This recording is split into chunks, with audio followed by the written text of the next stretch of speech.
Okay, you're now tuned in with your girl Ann B, and we have your boy Slake Dransky here from Seattle. From Seattle, say your name again. Slake Dransky. It's all good. It's all good. So we have him here from Seattle.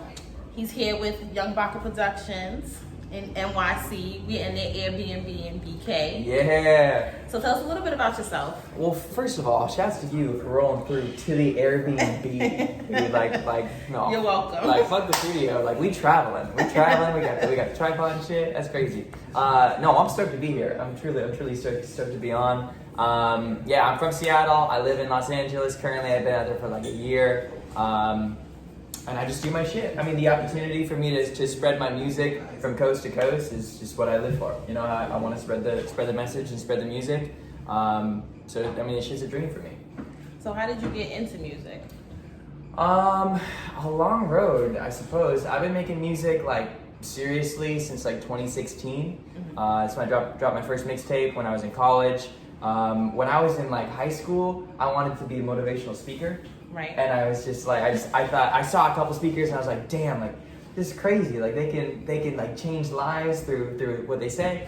And then, like, around that same time, I started to really get into hip hop, and that was around the time that Chance's Acid Rap dropped. Right. And that was also the same time that I first got into the Marshall Mathers LP, One.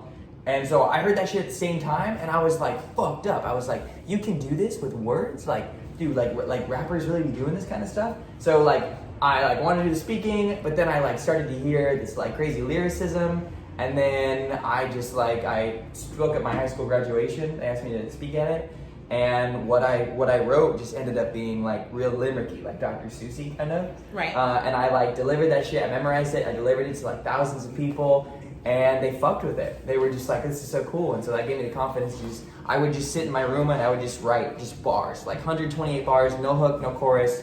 Just write and write and write. I didn't know what I was doing. I wasn't like, I'm a rapper.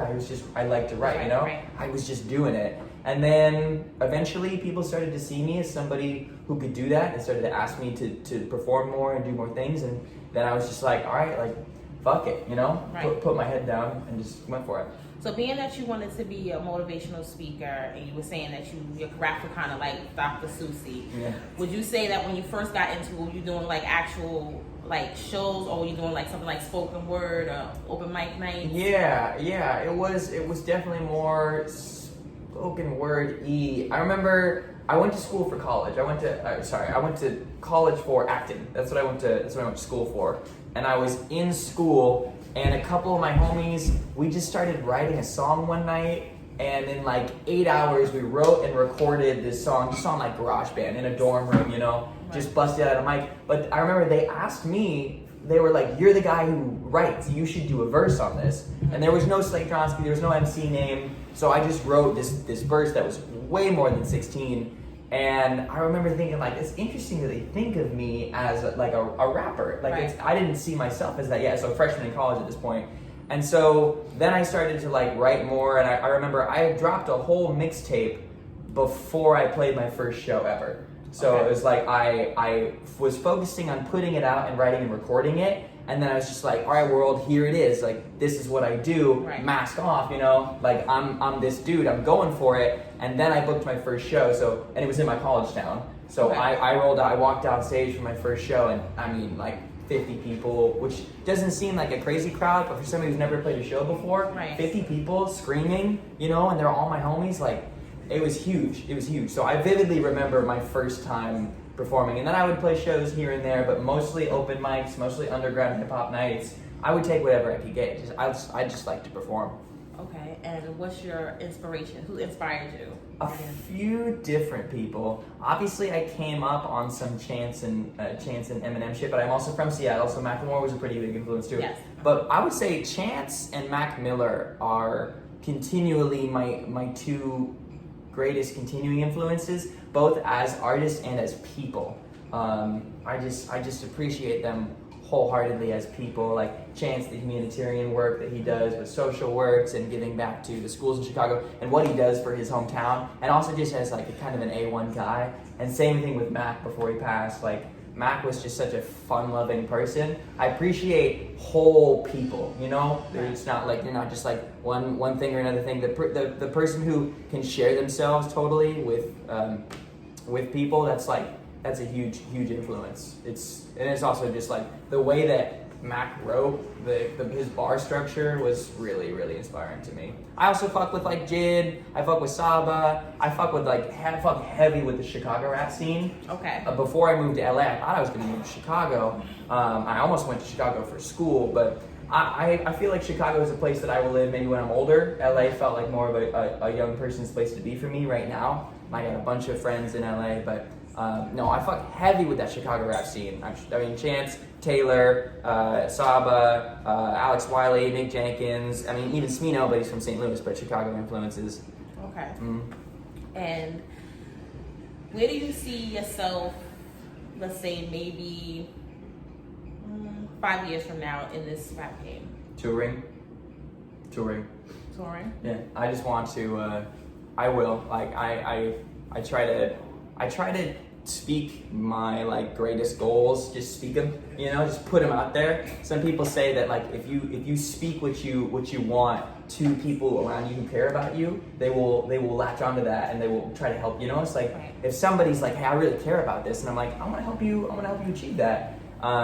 No, I just want to, at this point, I want to keep playing, I want to keep playing bigger shows. I want to hop on support tours, and eventually I want to tour. I want to wake up in a new city every day, and I want to play my music for a new crowd every night, and I want to spread the music. That's what's so cool about this. I'm playing 2 shows back to back in Manhattan last night, Brooklyn tonight. I just feel like I'm on a little mini tour. I'm going to go back to LA, I'm going to keep playing my shit, you know? Okay.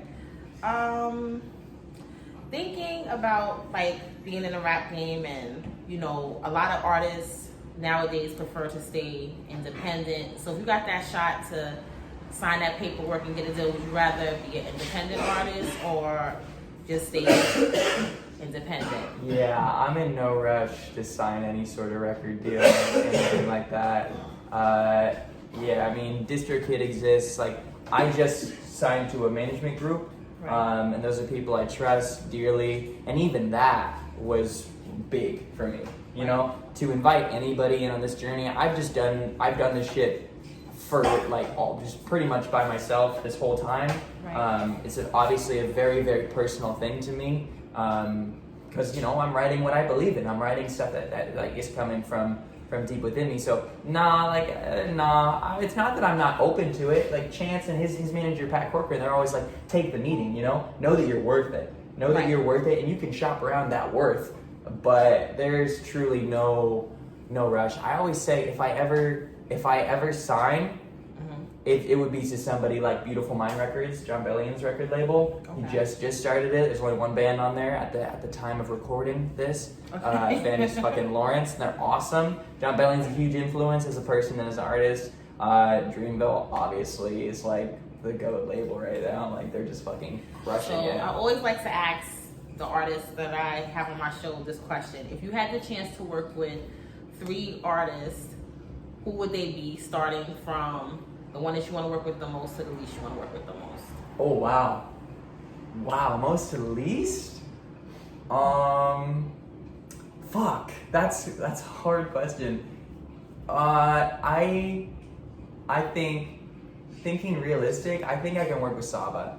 I think I can do it. Like it's gonna happen. Get it out, man. No. Same question.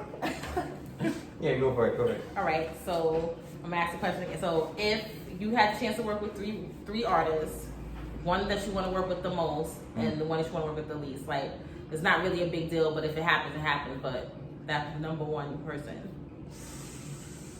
Yeah, it's a toss up in my head between Saba and Chance.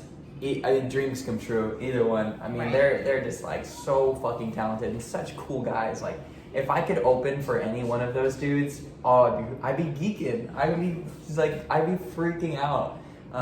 And I know that they'd be cool with that. So Saba, Chance, you know, take your pick. In terms of least, I mean, I like to be able to learn from everybody, I guess.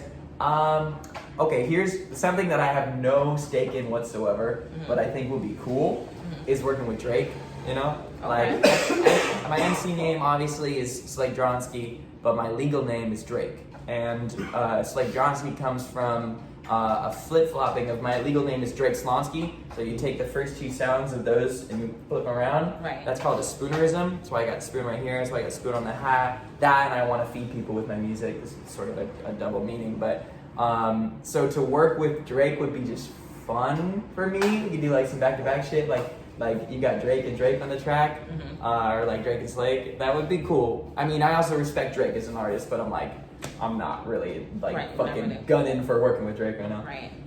So, you ran into my guys, Young Vodka Productions. How did you guys meet? Crazy story. Vodka, I don't know if we've actually ever talked about this, man, but I first heard about Vodka because I met this dude. I do bananas sometimes in Leimert Park. Shout out Verbs, Kyle Guy. This dope underground hip hop night, sort of underground in Leimert Park. And I met this dude who was performing at Bananas, and he was fully independent, but homie was just crushing it. I saw that he was booking gigs a lot, and I really connected to him. I saw him as like somewhat of a mentor. And I hit him up. I was just like, hey man, at the time I was struggling to book gigs, and I was just like, this is around the turn of the new year. This is like, like New Year's Day or whatever, 2019. And I was just like, hey man, who are you working with? What's your thing? And he sends me Young Vodka's Instagram, and he sends me an Instagram story from Vodka that was just like, yo, text this number if you want gigs, so check out your music. And I was like, sure. So I texted Vodka, texted back immediately, as he's wont to do, and he just was just like, yeah, your music's dope, and we just started gigging from there. And I played countless shows. I can't even think about how many shows I played with Vodka at this point. I'm super fucking lucky, super lucky to have met the whole Young Vodka crew, because I mean, not only do they feed me gigs, but I'm here right now because of them. I've got these opportunities. It's crazy.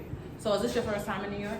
Not my first time being here. But first time as an artist. First time performing here, yeah. Right, and how was it? Oh, it's fantastic. I mean, fan-fucking-tastic, dude. I performed at the West End last night in Manhattan. Super dope, intimate venue. I like shit like that just because I feel like everybody's paying attention, Yeah. You don't have any room to just like... To be distant. Yeah, to like just walk around and fuck around. It was fire. I mean, I play Social Butterfly tonight in Brooklyn. Yeah. I mean, I'm selfishly, even just like, I can say that I played Manhattan and Brooklyn. Like, I did that shit, and I'm still doing that shit. And we met like Hip Hop Mike and went on Hot 97 last night. And I just feel like the upward momentum is palpable, and I'd like to just keep making moves like this, Just keep the train rolling. Okay. Well, that concludes what's buzzing with AnnB.com.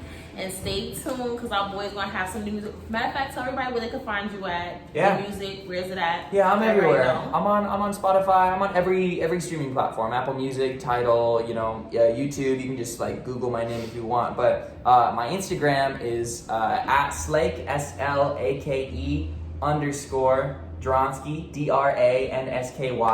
I would show it to you, but like, what's the point of that, Make sure you check my boy out. And he's with Young Vodka. Those are my people, so check him out. Thank you, Ann. And listen to him. He's dope, because I listen to some music, so I'm co-signing it. Make sure y'all check it out. Heard. Later. Thanks, homies.